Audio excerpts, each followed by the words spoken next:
¿Hablas español? Sprichst du Deutsch? Kan du norsk? If you've heard that sound from Babbel before, I bet you do. Babbel is the science-backed language learning app that actually works. With quick 10-minute lessons handcrafted by over 200 language experts, Babbel gets you on your way to speaking a new language in just a few weeks. With over 16 million subscriptions sold and a 20-day money-back guarantee, just start speaking another language with Babbel. Right now, up to 55% off your Babbel subscription at babbel.com/Spotify podcast. Spelled BABBEL.com/Spotify podcast. Rules and restrictions may apply.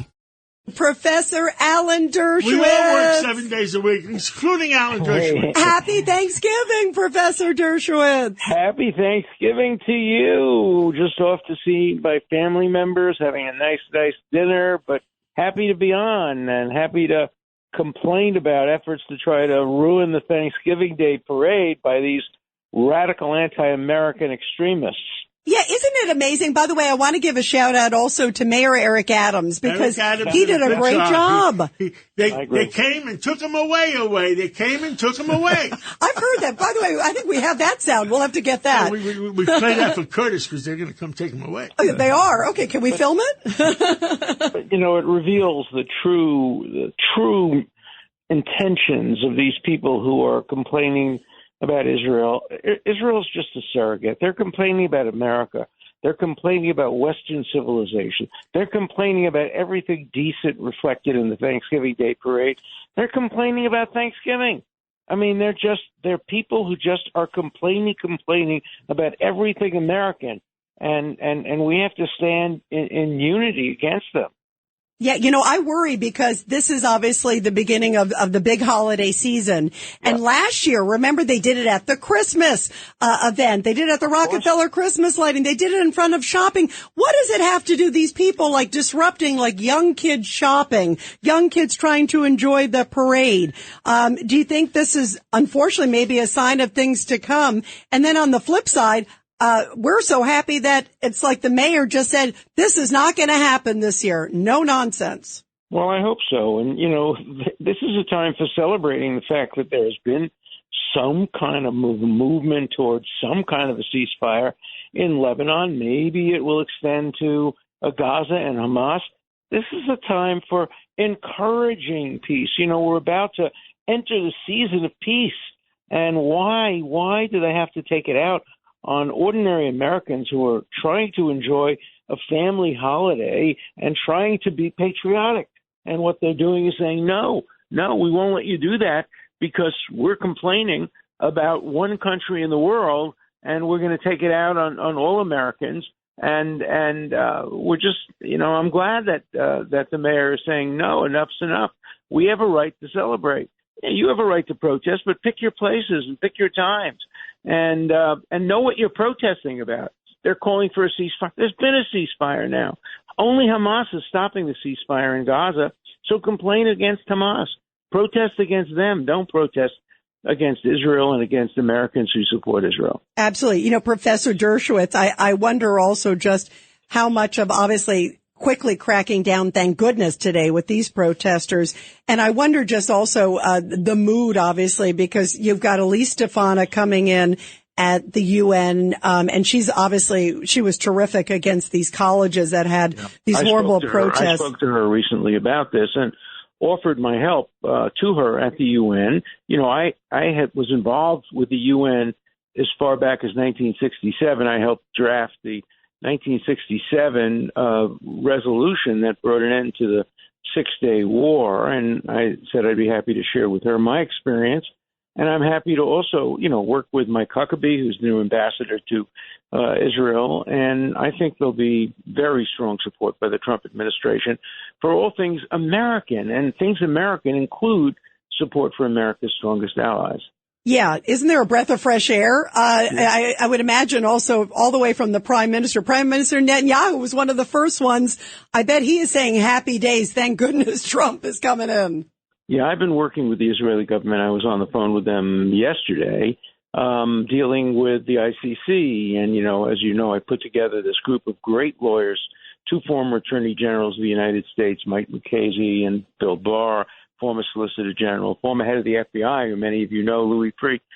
These are all people that are together on our team to try to stand up against the International Criminal Court, which is making peace much more difficult in the Middle East. Yeah, no doubt. Ed Cox. Yeah, talking about the UN, it's really a cesspool of anti-Semitism, and that's a lot of targets for new ambassador Elise Stefanik, isn't it, Professor? She couldn't be better. She understands this. She took on presidents of major universities and beat them to the ground and made them, basically got them fired. And I think she should bring the same energy to the United Nations. When I talked to her, I said, you're the Republican Pat Moynihan. You're the person who, like Pat, could stand up. Remember what he did back when he was the UN ambassador. And I also told her that, after UN ambassador, he became a senator. So you never know. You never know where you're going from here. But I think she's terrific. And Mike Huckabee is terrific. I think Mark Rubio is terrific. So I'm very, very enthusiastic about the pro-Israel aspects of the new administration. And as I say, pro-Israel means pro-American. So, with respect to the new ceasefire, with respect to Hezbollah, do you think that will stick or not? It will stick, I think, to a great degree because, as the Wall Street Journal put it, Hezbollah has been defeated. The only reason they got the ceasefire is because Israel defeated them militarily.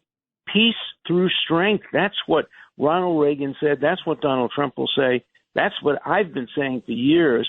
It's interesting. The Psalms of David put it very well. It said, the Jewish people will get strength, and only then will they get peace. It's peace through strength. And the only way we got this ceasefire is because Israel went after the Hamas leaders, killed the Hamas leader, went after the commanders, and defeated them and defeated their military weapons. And I think the only way we'll get any semblance of peace in Gaza is a complete, total military defeat. The same thing is true in Iran. There is a time for peace, as Ecclesiastes says, to everything there's a season, a time for peace and a time for war. This is the time for military successes against Iran, against Hezbollah, against Hamas, against the Houthis, and in favor of America and its allies. Professor Dershowitz, before we let you go, since it is Thanksgiving, and I tell you, I've been thinking today about those American hostages and all the hostages that are still being held. Have you heard anything that there may be with this ceasefire, and at least with Trump coming in, is there any sense that they may be home, maybe for Christmas? Yes. Oh, I don't know about Christmas, but I think there is some encouraging. I can tell you, my sources in Israel tell me that the prospects of some kind of a deal, which would involve bringing back all the hostages, including the 4 American hostages, unfortunately in exchange for Palestinian prisoners who could probably go out and do more of this again. But you have to do it. You have to bring your hostages home. And I'm kind of moderately encouraged to think that it may happen before Christmas. I don't know. Before New Year's, I don't know. I think by the time President Trump gets inaugurated, I think we may see something like what happened with Reagan. January 20th. Yeah. So, I would love to. But it's a miracle that, Trump is not even president yet. That's right. And everybody's surrendering.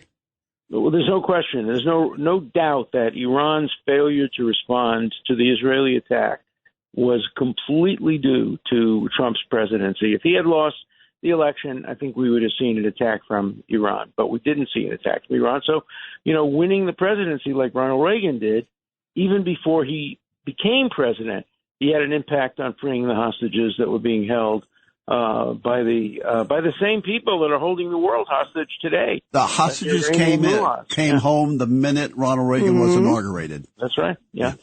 Let's pray. Professor, can we take the Happy Day song and give it to all Americans? Can we patent it for all Americans? I love that song. I think, didn't it start with Franklin Delano Roosevelt? I think so. That was his theme song, right? Yeah. It's interesting because Kamala Harris tried to borrow that, tried to proclaim joy. It didn't work. That's right. You can't proclaim joy when you're bringing about sadness. That's true. And the American public saw through it. Professor Dershowitz, thank you. Happy Thanksgiving, and thank you for joining us. Yeah, thank you. Well, thank you, Professor. It's AutoNation's Black Friday used car sales event. Now through Sunday only. Take advantage of reduced prices on thousands of used cars, trucks, and SUVs. All makes, all models on sale. Domestics, imports, luxury, on sale. This is one Black Friday used car sales event you can't afford to miss. Hurry to the AutoNation store near you today or shop now at AutoNation.com.